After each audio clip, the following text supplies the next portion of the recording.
Hello friends, good morning to one and all. Myself Jaideep Trivedi, your Hindi teacher. दोस्तों, हिंदी के अंतर्गत आज हम बात करेंगे हमारे चैप्टर नंबर 12 के बारे में, जिसका नाम है रानी। और इसकी लेखिका जो है वो है महादेवी वर्मा जी, और इसका साहित्य प्रकार है रेखा चित्र। जी हाँ, रानी। रानी नामक एक बहुत ही सुंदर एक घोड़ी, जिसका रेखा चित्र यहाँ पर महादेवी वर्मा ने हमारे सामने प्रस्तुत किया है। तो आइए दोस्तों, इस रेखा चित्र को पढ़ने से पहले हम महादेवी वर्मा जी का ही कुछ परिचय जान लेते हैं। यह है रानी, जिसका चित्र आप देख सकते हैं। इसका अभ्यास हमें करना है। महादेवी वर्मा का परिचय। हिंदी साहित्य में महादेवी वर्मा अर्थात मैं नीर भरी दुख की बदरी और तुम नीव में ढूंढा, तुम में ढूंढा पीड़ा कहने वाली सहृदयी, भावुक, अत्यंत संवेदनशील और समग्र नीव सृष्टि पर अनुकंपा वर्षण करने वाली छायावादी युग की अप्रितम रचनाकार। छायावादी युग के 4 स्तंभ गिने गए हैं, जिनमें प्रसाद यानी कि जयशंकर प्रसाद, पंत, सुमित्रानंदन पंत, महादेवी वर्मा और सूर्यकांत त्रिपाठी, जिन्हें हम निराला जी के नाम से जानते हैं। इनमें प्रसाद के साथ साथ सदैव इतिहास बोध रहा, तो पंत प्रकृति के कोमल कांत पदावली के रचनाकार के रूप में पहचाने गए। निराला जी अपनी ओजस्विता और रौद्रता के लिए, तो महादेवी धीर गंभीर दर्द की दास्तान सुनाने वाली कवित्री के रूप में पहचानी गई। यहाँ पर दोस्तों ये रेखा चित्र, इसमें महादेवी वर्मा का परिचय एक कवित्री के तौर पर भी मिलता है कि महादेवी वर्मा ने कई सारे काव्य भी लिखे हैं, इसलिए यहाँ इन्हें कवित्री के नाम से संबोधित किया गया है। फर्रुखाबाद उत्तर प्रदेश में जन्मी महादेवी सही अर्थ में एक विदुषी और प्रगल्भा नारी के रूप में समग्र जीवन जी गई। मुख्यतया महादेवी कवित्री ही रही, किंतु स्मृति की रेखाएं जैसी रचनाओं के द्वारा उत्तम गद्यकार, रेखा चित्रकार के रूप में अपनी पहचान बनाने में सफल रही है। प्रयाग महाविद्यापीठ की आचार्य और कुलगुरु के पद पर भी रहकर शिक्षा के क्षेत्र में अपना अनुपम योगदान दिया है। निहार, रश्मि, निर्जा, सांध्य गीत, दीपशिखा, अतीत के चलचित्र और स्मृति की रेखाएं आदि उनकी बहुचर्चित एवं लोकप्रिय रचनाएं रही है। यहाँ रानी नामक एक घोड़ी और उनके साथ निक्की और रोजी के साथ आई है, सम्मिलित है, जिसका बड़ा मार्मिक और भावुकतापूर्ण शैली में चित्र अंकित किया गया है। ऐसा लगता है कि यह नेवला, यह कुत्ती और यह घोड़ी हमारे सामने ही है। पशु पंछी और भोले निर्दोष ऐसे प्राणियों के प्रति महादेवी जी का स्नेह और प्रेम यहाँ छलकता नजर आता है। तो यह है दोस्तों रानी, जो आप देख सकते हैं।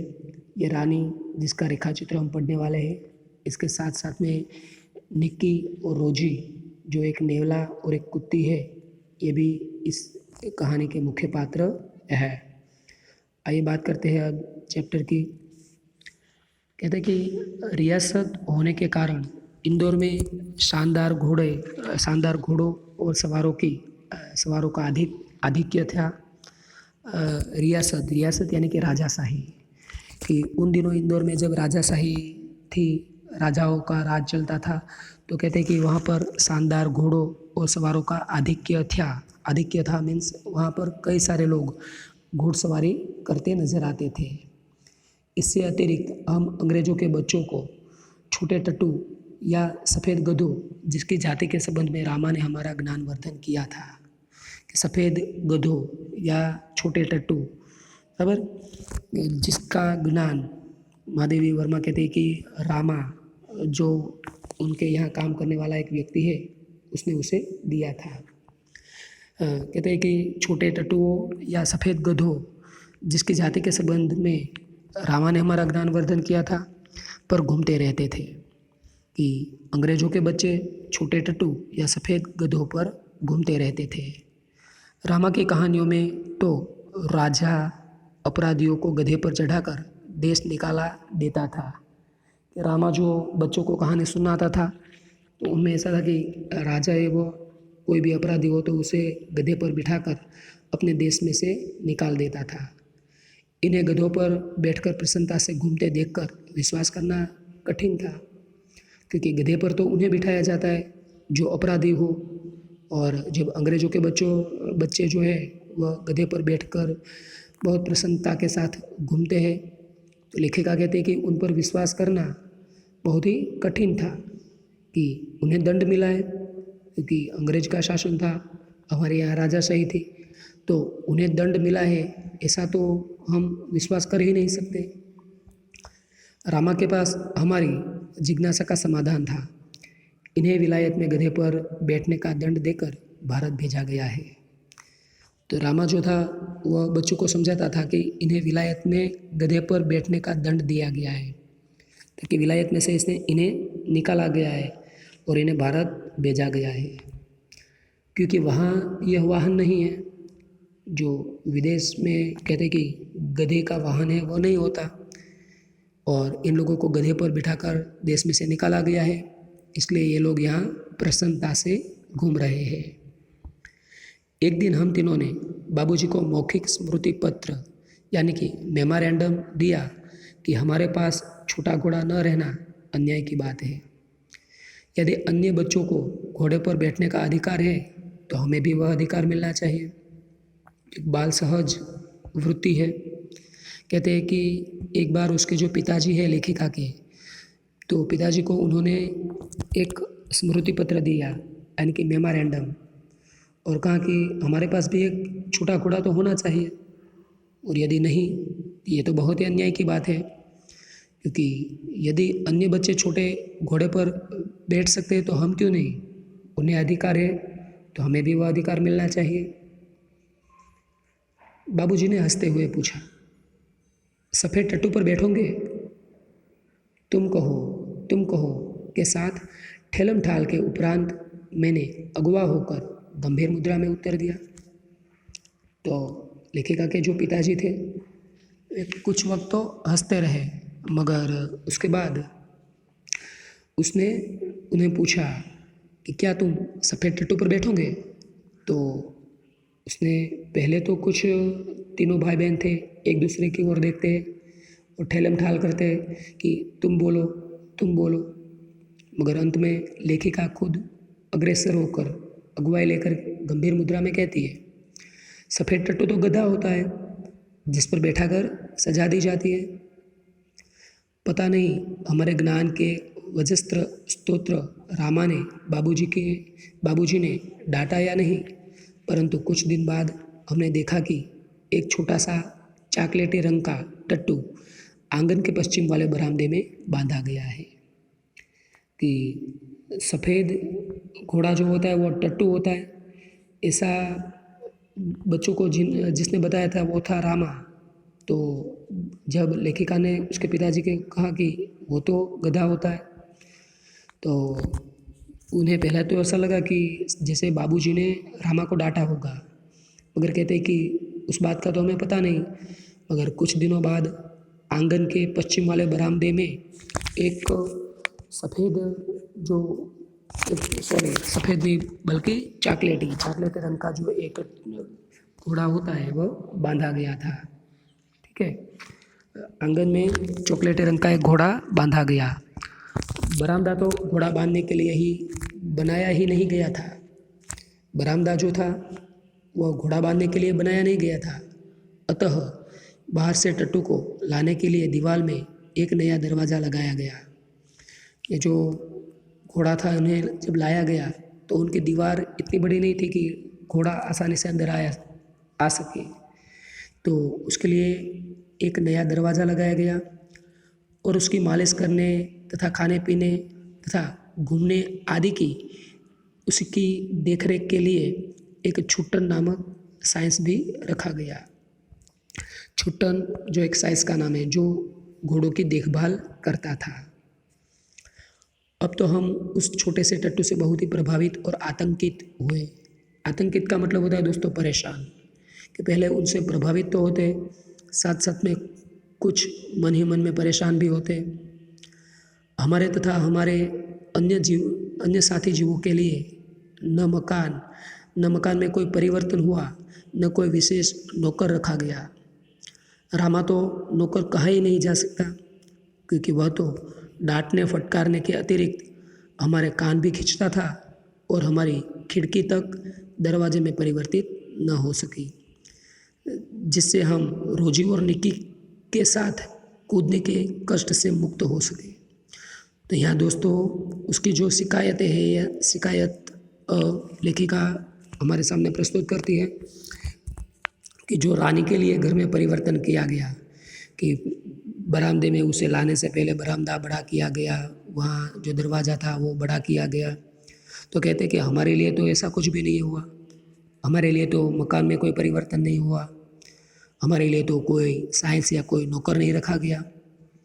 रामा जो घर का नौकर था, मगर वो तो कई सालों से घर में काम करता था, हमारे जन्म से पूर्व वह काम करता था, तो वो तो नौकर कहा नहीं जा सकता, क्योंकि वो तो डांटता भी था, फटकारता भी था और उसके अतिरिक्त कभी हमारा कान भी खींचता था। और कहते कि उन लोगों ने जो रोजी नामक एक कुत्ती और निक्की नामक एक नेवला पाल रखा था, उनके साथ हम बाहर घूमने जा सके, तो इसके लिए हमारे दरवाजे में तो कोई परिवर्तित भी नहीं किया गया, कोई भी परिवर्तन नहीं किया गया, जिससे हम खिड़की में से कूदने से बच सके। बाबूजी से यह सुनकर भी कि वह टट्टू हमारी सवारी के लिए आया है, कि उसके पिताजी ने बोला कि यह टट्टू, यह जो चॉकलेटी रंग का घोड़ा है वह तुम्हारे लिए ही है, तुम्हारी सवारी के लिए है। फिर भी तीनों भाई बहनों की जो शिकायतें हैं वह कम नहीं होती। हम सब 4-5 दिन उससे रुष्ट और अप्रसन्न ही घूमते रहे, परंतु अंत में उसने हमारी मित्रता प्राप्त कर ली। कि शुरुआत के दिनों में तो उनसे रुष्ट रहते हैं, अप्रसन्न रहते हैं, मगर बाद में उनके प्रति मित्रता बन जाती है। रामा से उसका नाम पूछा तो ज्ञात हुआ कि उससे ताज रानी कहकर सब बुलाते हैं। रामा से उसका जब नाम पूछा तो उसका नाम था ताज रानी, ठीक है, ताज रानी कहकर उसे पुकारा जाता था। ताजमहल का चित्र हमने देखा था और रामा और कल्लू को माँ की सभी कहानियों में रानी के सुख दुख की गाथा सुनते सुनते हम उसके प्रति बड़े सहृदय हो गए। कि ताजमहल का नाम सुना था तो ये ताज रानी नाम उन्हें कुछ अजीब सा लगा, मगर जब रामा और कल्लू को उसकी माँ की कहानियों में रानी के सुख दुख के बारे में पता चला तो सब उसके प्रति सहृदय हो जाते हैं, जैसे हम कहें कि भावुक से हो जाते हैं। ताजमहल जैसे भवन की रानी होने पर भी यह वहाँ से कहानी की रानी की तरह निकाल दी गई थी। कि कभी वह ताजमहल में रहती थी, ताजमहल की रानी थी, मगर अब उन्हें वहाँ से निकाला गया और जैसे कि वह रानी रही ही नहीं। यह कल्पना करते ही हमारी सारी ईर्ष्या और सारा रोष करुणा से पिघल गया और हम उसे और भी अधिक आराम देने के उपाय सोचने लगे। कि उसके प्रति जो तीनों भाई बहन का रोष था, उसके प्रति जो ईर्ष्या थी, वह अब पिघल जाता है और सब रानी के प्रति सहृदय होकर उसे मित्र बना लेते हैं। वह इतनी सुंदर थी कि अब तक उसकी छवि आँखों में वसी जैसी है। इतनी सुंदर थी कि उसकी जो छवि है वह जैसे कि आँखों में छा जाती है। हल्का चॉकलेटी चमकदार रंग जिस पर दृष्टि फिसल जाती है, खड़े छोटे कानों के बीच में माथे पर झूलता अयाल का गुच्छा, अयाल यानी कि बाल, बड़ी काली और स्वच्छ और पारदर्शी जैसी आँखें, लाल नथुने जिन्हें फुला फुला कर चारों ओर की गंध लेती रहती, उजले दांत और लाल जीभ की झलक देते हुए गुलाबी ओठों वाला लंबा मुंह जो लोहा चबाते रहने पर भी क्षत विक्षत नहीं होता। यानी कि उनका जो मुंह है, उनके जो दांत हैं, कहते कि वो लोहा भी चबाने के लिए सक्षम थे। ऊंचाई के अनुपात से पीठ की चौड़ाई अधिक है, कि उसकी जो ऊंचाई थी उससे उसकी पीठ की चौड़ाई थोड़ी ज़्यादा ही थी। सुडौल, मजबूत और सघन पूंछ जो मक्खियों उड़ाने के क्रम में मोरछल के समान उठती गिरती रहती थी। कि मयूर जब नृत्य करता है तो अपनी पंख जैसे फैलाता है, उसी तरह यहाँ रानी की जो पूँछ है वो मक्खियों को उड़ाने के क्रम में मोरछल के समान उठती और गिरती रहती थी। उस समय यह सब समझने की बुद्धि नहीं थी, परंतु इतने दीर्घकाल के उपरांत स्मृति पट पर वे रेखाएं ऐसे उभर आती है जैसे कि अदृश्य स्याही से लिखे अक्षर अग्नि के ताप से प्रत्यक्ष होने लगते हैं। कि उस वक्त तो हम उसे समझ नहीं सकते थे, मगर अब हमें ऐसा लगता है जैसे कि यह जो स्टोरी है अदृश्य स्याही से लिखी हो और अग्नि के ताप में हमारे सामने प्रत्यक्ष होने लगी हो।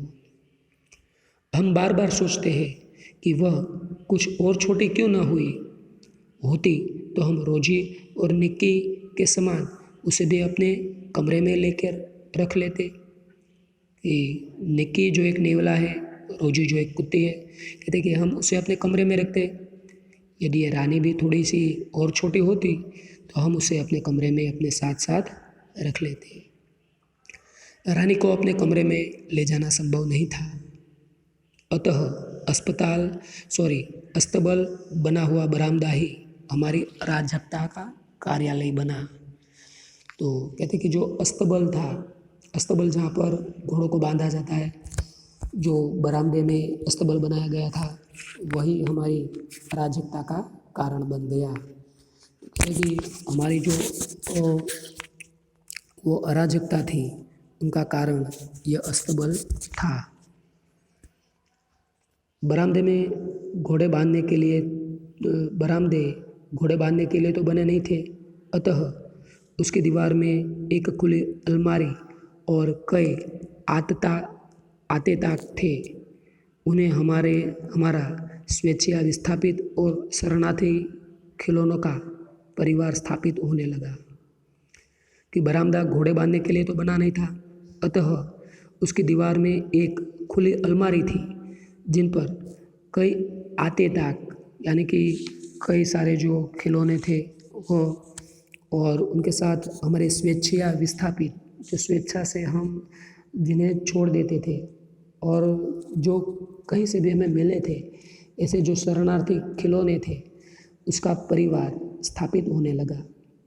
रानी की गर्दन में झूल कर, उसके कान और अयाल में फूल खोस कर और उसको बिस्कुट, मिठाई आदि खिला कर थोड़े ही दिनों में हमने उससे ऐसी मित्रता प्राप्त कर ली कि हमें न देखने पर वह अस्थिर होकर पैर पटकने और हिनहिनाने लगती।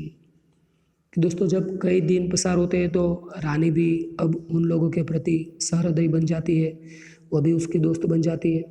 कि जब बच्चे थे तो रानी के कान में और अयाल में फूल खोसते थे, कभी उन्हें बिस्कुट तो कभी मिठाई खिलाते थे, और रानी जब उन्हें नहीं देखती थी तो वह कभी पैर पटकने लगती, कभी हिनहिनाने लगती थी। फिर हमारी घुड़सवारी का कार्यक्रम आरंभ हुआ। मेरे और बहन के लिए सामान्य, छोटी पर सुंदर जीन खरीदी गई, जिन पर बैठकर घुड़सवारी की जा सके। जीन खरीदी गई और भाई के लिए चमड़े के घेरे वाली ऐसी जीन बनवाई गई जिससे संतुलन होने पर भी गिरने का भय नहीं था। जिनमें संतुलन यदि खो जाए, संतुलन खोने पर भी गिरने का भय नहीं था, ऐसी भाई के लिए चमड़े के घेरे वाली एक जीन बनाई गई। बाहर के चबूतरे पर खड़े होकर हम बारी बारी से रानी पर आरूढ़ यानी कि सवार होते थे और छुट्टन साथ दौड़ता हुआ हमें घुमाता। छुट्टन जो एक साइंस रखा गया था, वह रानी को अपने साथ लेकर दौड़ता था और बच्चे उन पर बैठकर सवारी करते थे। सवेरे भाई बहन घूमते और स्कूल से लौटने पर तीसरे पहर या संध्या के समय मेरे साथ यह कार्यक्रम दोहराया जाता था। परंतु ऐसी सवारी से हमारी विद्रोही प्रकृति कैसे संतुष्ट हो सकती थी? कि रानी के लिए घर में जो परिवर्तन किया गया और इस बात को लेकर उनके मन में जो विद्रोह है, तो कहते हैं कि ऐसी प्रवृत्ति से हमारा जो विद्रोह है वह संतुष्ट नहीं हो सकता था।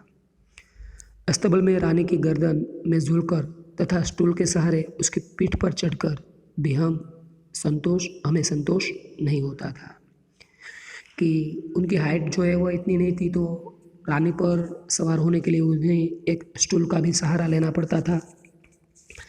कहते हैं कि स्टूल के सहारे उसकी पीठ पर बैठते थे, उस पर चढ़कर सवारी करते थे, फिर भी हमें संतोष नहीं था।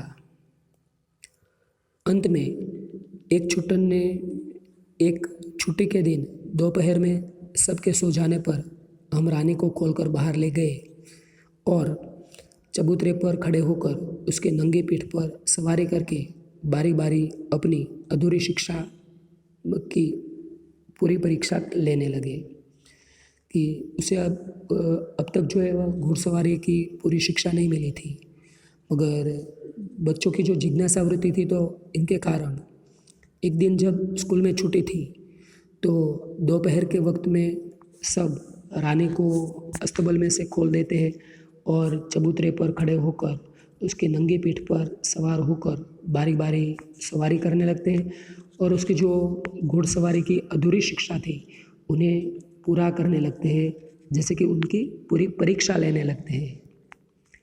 यह स्वाभाविक ही था कि ताज रानी हमारी अराजक प्रवृत्तियों से प्रभावित हो जाती।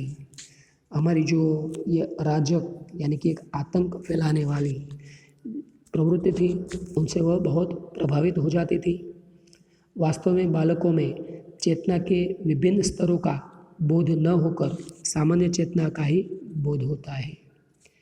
देखिए, वास्तव में जो बच्चे होते हैं उनमें जो चेतना होती है उनके अलग अलग विभिन्न स्तर नहीं होते, उनमें तो बाल सहज सामान्य चेतना ही होती है।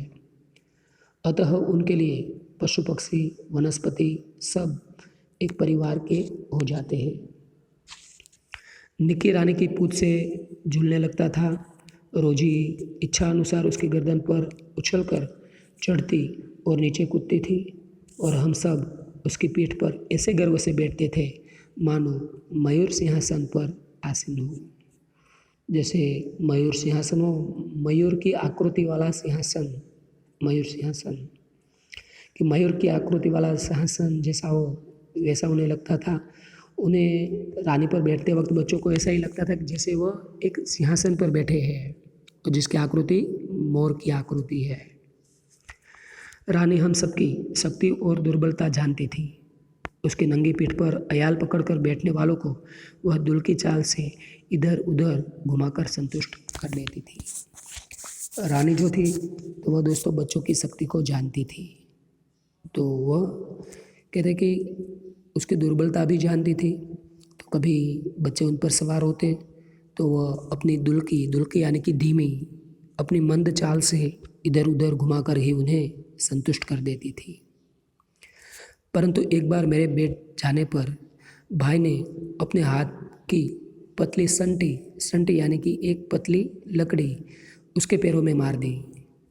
चोट लगने की तो संभावना ही नहीं थी, परंतु इससे न जाने उसका स्वाभिमान आहत हो गया कि उन्हें उसके रानी का जो स्वाभिमान था उस पर ठेस पहुँची। उसका स्वाभिमान था वह थोड़ा सा, जैसे हम कहें कि अपमानित हुआ या कोई दुखद स्मृति उन्हें उभर आई। वह ऐसे वेग से भागी मानो सड़क, पेड़, नदी, नाले सब उसे पकड़कर बांध रखने का संकल्प किए हो। जैसे सड़क, पेड़, नदी, नाले सब उन्हें पकड़कर बांधने का संकल्प करते हो, ऐसे वेग में, ऐसी गति में, एक ऐसी स्पीड में वह भागने लगती है जब उसके हृदय को ठेस पहुंचती है। लेखिका का जो भाई है वह गलती से रानी के पैर में जब एक संटी लगा देता है, संटी मार देता है, तो जैसे रानी का स्वाभिमान ही टूट जाता है और वह ऐसे बहुत ही गति के साथ इधर भागने लगती है। कुछ दूर मैंने अपने आप को उस उड़न खटोले पर संभाला, परंतु गिरना तो निश्चित ही था कि रानी जब दौड़ने लगती है अपमानित होकर तो लेखिका ने उनके लिए शब्द प्रयोग किया है उड़न खटोला।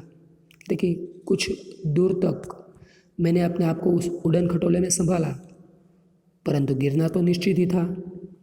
मेरे गिरते ही रानी मानो अतीत से वर्तमान में लौट आई।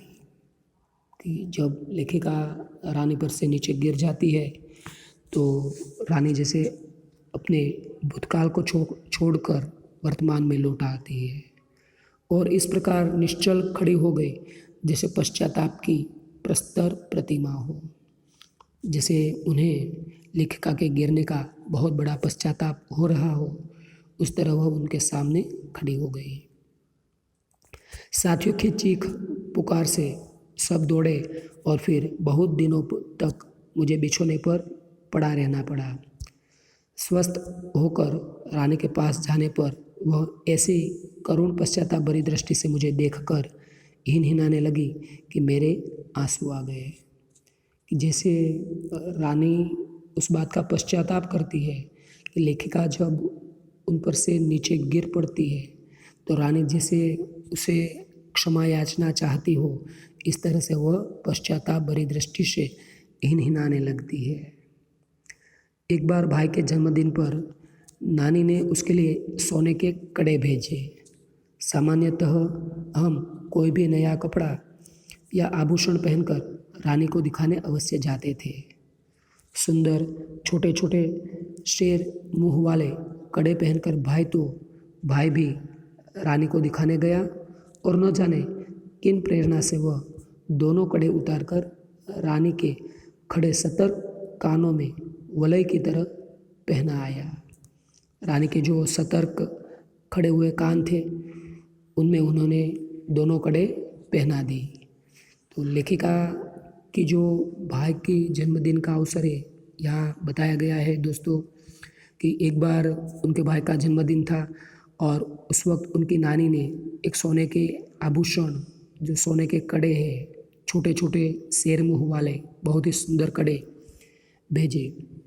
मगर जैसे ही कोई नया आभूषण और नया कपड़ा भी लेते थे तो वह रानी को दिखाने जाते थे। तो लेखिका का जो भाई है वह भी रानी को दिखाने गया और उस वक्त रानी से प्रभावित होकर वह रानी के दोनों कानों में वह कड़े पहना आया। फिर हम सब खेल में कड़ों की बातें ही भूल गए। संध्या समय भाई के कड़े रहित हाथ देखकर जब माँ ने पूछताछ की तब खोज आरंभ हुई कि शाम के वक्त जब सब घर आते हैं और माँ पूछती है कि तुम्हारे कड़े कहाँ हैं, उस वक्त कड़े की खोज आरंभ होती है। और कहते हैं कि कड़े की खोज आरंभ हुई पर कहीं भी कड़ों का कुछ पता नहीं चला। रानी अपने कानों को खुरों से खोदती और हिनहिनाती रही। अंत में बाबूजी का ध्यान उसकी ओर गया और उन्होंने मिट्टी हटाने का आदेश दिया। किसी ने कुछ गहरा गड्ढा खोदकर दोनों कड़े गाड़ दिए थे कि कोई ऐसा था कि जिसने एक बहुत ही गहरा गड्ढा खोदकर रानी के जो कड़े थे वो उनमें गाड़ दिए थे। दंड तो किसी को ही नहीं मिला, परंतु रानी सारे घर के हृदय में स्थान पा गई। तो किसने ये कड़े रानी के कानों में से निकाल कर खड्डे में खोद कर डाल दिए, ये कोई पता नहीं चला। तो कहते कि दंड तो किसी को नहीं मिला, मगर इस बात के बाद रानी घर में सबके साथ जैसे कि सहृदय हो जाती है, सबके हृदय में उसके प्रति एक अलग सा स्थान बन जाता है। एक घटना अपनी विचित्रता में स्मरणीय है। एक सवेरे उठने पर हमने रानी के पास एक छोटे से घोड़े के बच्चे को देखा। यह कहाँ था? एक विचित्र घटना कहते हैं कि उन्हें अभी याद है लेखिका को कि एक सवेरे जब लेखिका और उसके भाई बहन हैं वो जाते हैं तो कहते हैं कि रानी के पास वह एक छोटे घोड़े को देखते हैं और उन्हें आश्चर्य होता है, यह तो यहाँ नहीं था, यह कहाँ था? कह कर हमने रामा को इतना थका दिया कि उसने निरुपाय घोषणा की, यह नया जीव रानी के पेट में दाना चारा खाकर सो रहा था। अंत में रामा को कई सारे प्रश्न पूछकर जैसे उन्हें परेशान सा कर दिया। तो रामा ने बच्चों की जिज्ञासा को संतुष्ट करते हुए उन्हें उत्तर दिया कि ये जो जीव है यह रानी के पेट में था और ये रानी के पेट में से ही दाना और चारा खाकर सो रहा था। तो भाई ने उत्साह से पूछा, और भी है? और रामा ने स्वीकृति में सिर हिलाया। भाई ने पूछा कि क्या और भी इसके पेट में कोई बच्चा है, कोई जीव है? तो रामा ने तो सिर हिलाकर स्वीकृति दे दी, यानी कि उसे हाँ बोला। अब तो हम विस्मित भी हुए और क्रोधित भी। उसे आश्चर्य भी होता है, साथ साथ में गुस्सा भी आता है। कहते ये छोटे जीव कोई काम धंधा नहीं करते और हमको पीठ पर बिठाकर दौड़ने वाली रानी का दाना चारा स्वयं खाकर उसके पेट में लेटे रहते हैं। जो बच्चे हैं उन्हें ये प्रेगनेंसी के बारे में या ये कोई नॉलेज तो नहीं है, तो कहते कि ये छोटे जीव जो होते हैं कुछ काम धंधा तो करते नहीं और ऊपर से जो अपनी पीठ पर हमें बिठाकर इधर उधर घूमती रहती है, दौड़ती रहती है। इसी रानी को हम जब दाना चारा खिलाते हैं तो ये सोते सोते उनके पेट में जो दाना चारा होता है वो खाते रहते हैं। भाई ने कहा, रानी का पेट चीरकर हम कम से कम एक और बच्चा घोड़ा निकाल ले। तब बच्चे घोड़ों पर वे छोटी बहन भाई बैठेंगे और रानी मेरी सेवा में रहेंगी। उसका भाई था, वो कहता है कि हम इसके पेट में से एक और बच्चा निकाल लेते जिन पर छोटे भाई बहन बैठेंगे और मेरी सेवा के लिए रानी रहेगी, यानी कि तीनों भाई बहन को एक एक घोड़ा मिल जाएगा। प्रस्ताव मुझे भी उचित जान पड़ा, पर जब तक दोपहर को वह कहीं से शाक काटने का चाकू ले आया तब मेरे साहस ने जवाब दे दिया, यानी कि मेरा साहस समाप्त हो गया, मेरा साहस नष्ट हो गया। एक और भी समस्या की और हमारा ध्यान गया। एक और भी समस्या थी जिनकी ओर कहते हमारा ध्यान गया। आखिर हम रानी का पेट सिएंगे कैसे? चलो मान लिया कि चाकू से हम उसका पेट काट तो देते हैं, मगर उसका पेट हम सिएंगे कैसे? माँ की महीन सी सुई से तो सीना संभव नहीं है। माँ की महीन यानी कि बिल्कुल छोटी, माँ जो छोटी वाली सुई से कपड़ों को सीती है, तो ऐसी महीन सुई से तो उन्हें जैसे सीना असंभव ही है। टाट सीने का बड़ा सूजा रामा अपनी कोठरी में रखता था, जहाँ हमारी पहुँच नहीं थी। कि रामा अपनी जो अलमारी थी उनमें एक बड़ा टाट सीने का जो साधन था वह रखता था, मगर कहते हैं कि हमारी पहुँच तो वहाँ तक थी नहीं।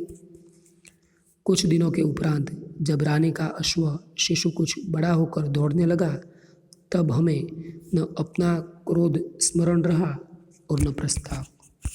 कुछ ही दिनों बाद रानी का जो बच्चा है वह बड़ा हो जाता है, तो उस वक्त रानी के बच्चे के प्रति उनके हृदय में जो क्रोध था वह क्रोध भी अब शांत हो जाता है।